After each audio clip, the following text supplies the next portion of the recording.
Hi guys, welcome to another 406 video, and today is going to be about these nice looking Shelby GT500s from AFX. Now, I use these cars in my sportsman's class, except for this one here. I've changed the chassis out for a Jag Hobbies PR5.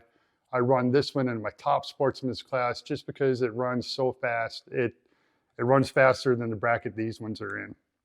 But we'll talk about this one later on, probably in another video. But today we're going to concentrate just on these three here. Like I said, I run these in my sportsman's class for two reasons. They look great, they're fun to drive, and they run very, very well. So, but right out of the box, I like to get them on the track, kind of see how they do performance-wise, kind of see where I need to make any adjustments. And today we have the silver GT500. This is my son's car. He just got it in last week. So we're gonna go ahead, put it on the track, see how it runs, and then we're gonna do the upgrades to it, the level 52 traction magnets, and the Viper Scale rear end setup. And so these are both from Viper Scale, and we're gonna go ahead, do some before and after comparisons. We'll put this thing on the track, see how it runs, do the upgrades, do another comparison after that, and then we'll go from there. So let's go ahead and get into it, put this thing down the track, see how it does. All right guys, so before we send it down the drag strip, we're gonna take it a couple laps around the circuit track here, get it warmed up a little bit, then we'll switch over to the drag strip and see what kind of times we get going down the drag strip. But I still use my slot car dragging system for my lap counter. Works great. I hate to get rid of stuff that still works, so I have my TrackMate system set up for my drag racing portion of it, but I still use my slot car dragging for my lap counter. So let's go ahead and stage it up. We'll run 10 or 11 laps, and then we'll put it on the drag strip.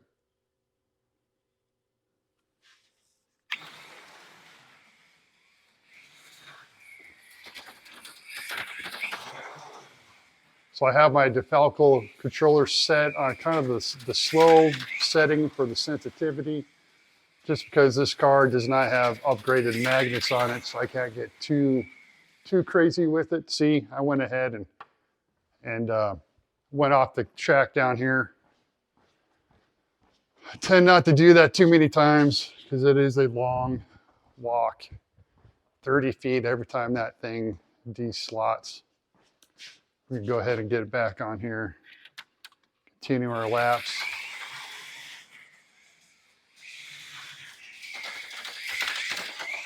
Still pretty fun. I am out here all the time just cruising around this thing, just getting cars broken, seeing how they work, what kind of mods I need to do to them.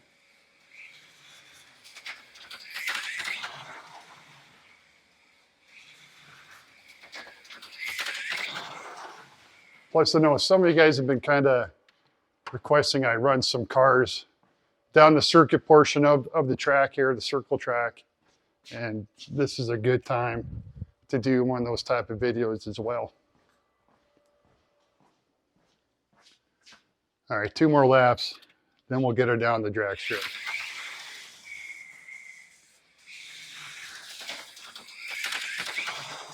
There we go, that's the end of that.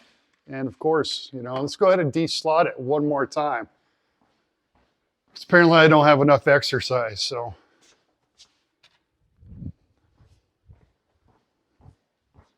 Anyhow, so let's go ahead and get it down the drag strip here. Move that to the side. And I'm gonna go ahead and get the TrackMate set up and we'll get her going.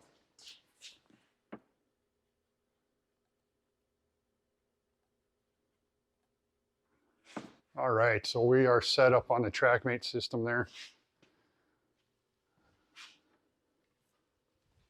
Let me see if I can do a little zoom in action. Perfect. All right, so for the TrackMate system, I set my DeFalco controller to the fast setting on there, just to get a quicker response. Pre-stage, stage, tree's gonna drop.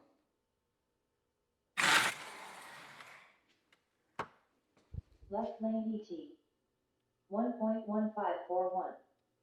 Right lane ET 1001.2008. Left lane 1. All right, so it's a 1.15. 9 miles an hour. Even after doing all that warm up, it is still running a lot slower than I'd like. For my sportsman's class, I like to have my cars run in the mid to high nines, lower if possible. Now, depending on track condition, I can get these things to run 0.9, 0.91. But let's go ahead and get into doing the upgrades, and then we'll put it back on the drag strip and see what kind of difference that's made.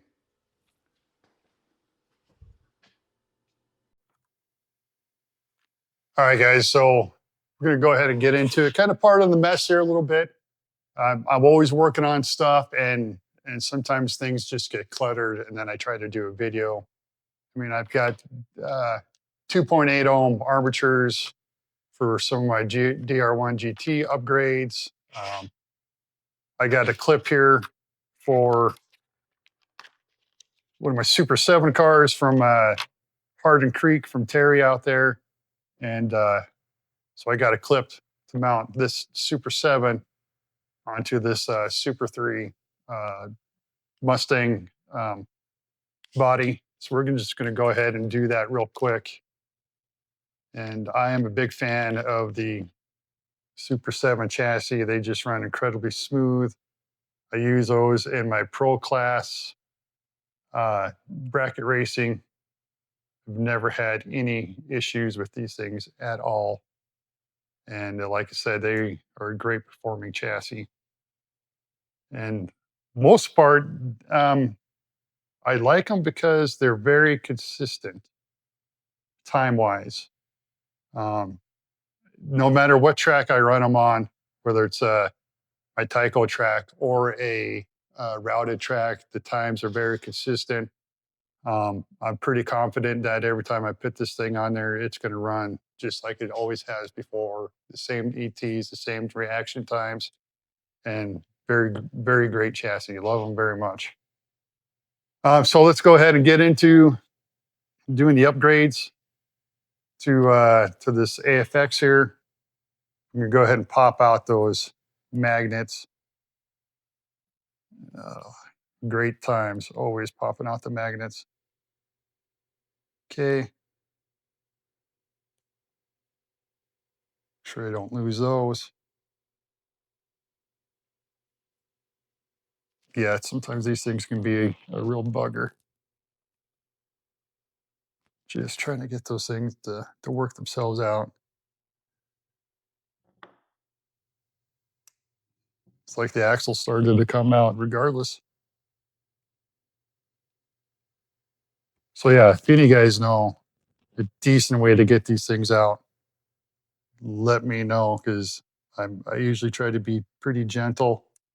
Not try to break anything. All right, there we go. Gosh, dang, those things were in there tight. Oop. And looks like they already found the other magnets right away. So we're gonna go ahead and get these fellers out of here.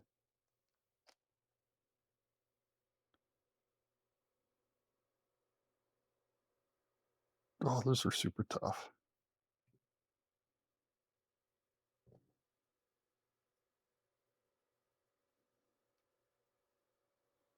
Okay, push those in. There you go. Make sure they're nice and flat. One reason why they can be a pain in the butt to pop out is on the inside of here there is a little notch, or I should say more of a bump to help keep the magnets in place so they don't accidentally fall out. Okay, all right. Magnets are in there, nice and flush and square. Go ahead and take out the rear axle on that.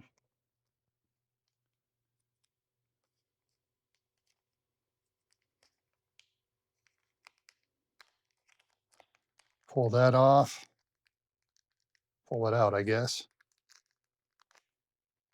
Okay, so nice axle.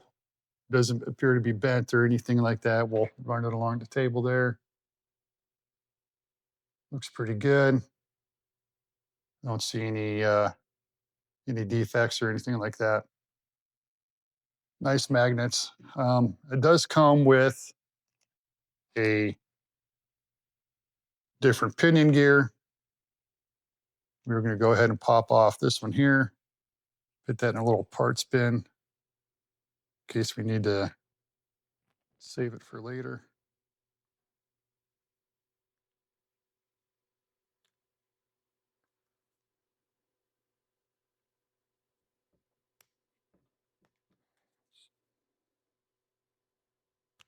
Yep. That one's stuck on there pretty good too. Okay, that one's off. I'm going to put this one on.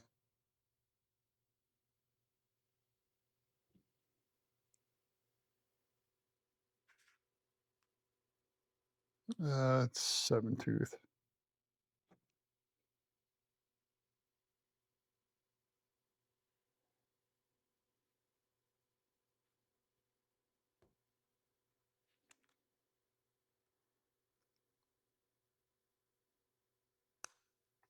Okay, here it snap in. There we go. Pinion gear is in there. Now we're going to go ahead and put the axle assembly in there.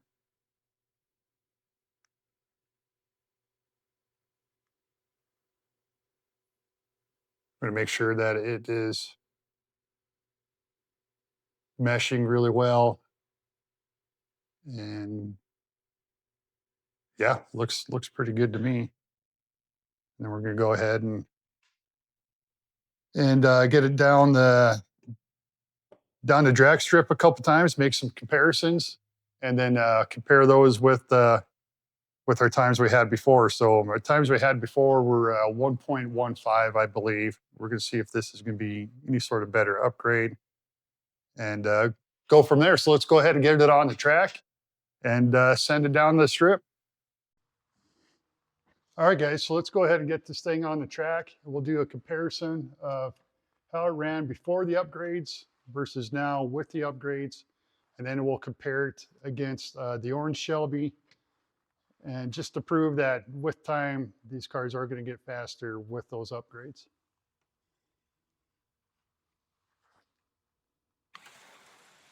And I red lit on that one, but for this part, it doesn't really matter. 1001.2008. Right lane ET. 1.0769.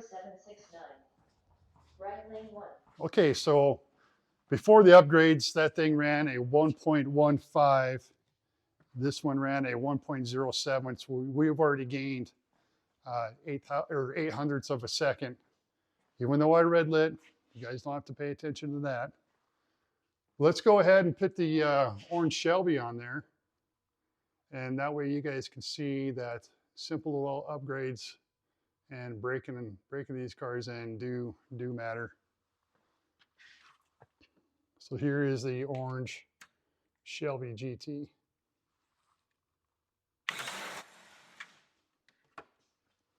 Left lane ET. 1001.2008. Right lane ET. 0.9779. Right lane 1. Okay, so yeah, as you can see there is a huge difference between the two. Same upgrades, just breaking in over time. And like I said before, these things will run in the high nines, 9.7 at 15 miles an hour. So yeah, they're simple upgrades, make a big difference. And then of course, breaking them in. Let's go ahead and do a quick little bracket race here, and we'll dial in times, and just to see,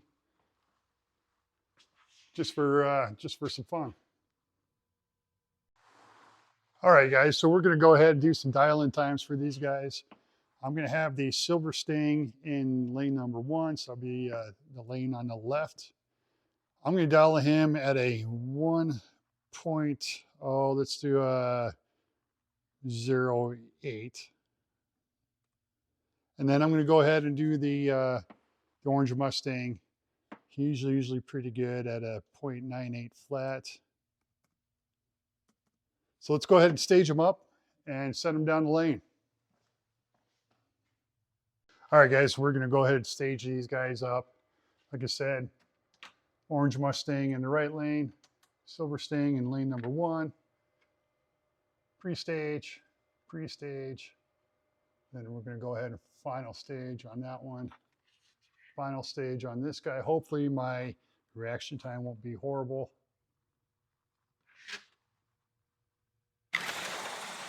Left lane ET. 1.0961. Right lane ET. 0.9833. Right lane 1. Okay, so that reaction time was still horrible. So, you know, it's kind of a little difficult to do. You're trying to watch both sides of the tree at the same time.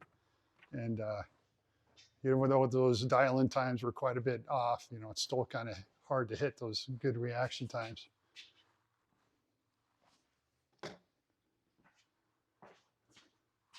But still, nonetheless, great race. And as expected, the orange Mustang won. Obviously, he's quicker, better reaction time. And the dial-in time, I dialed him at a 0.98 flat. He actually ran a 0.9833, pretty close. And the dial-in for the other guy was a 1.08. He ran a 1.096, so fairly close on that one too. Anyhow, guys, I think that's going to be it. And we'll see you on the next one.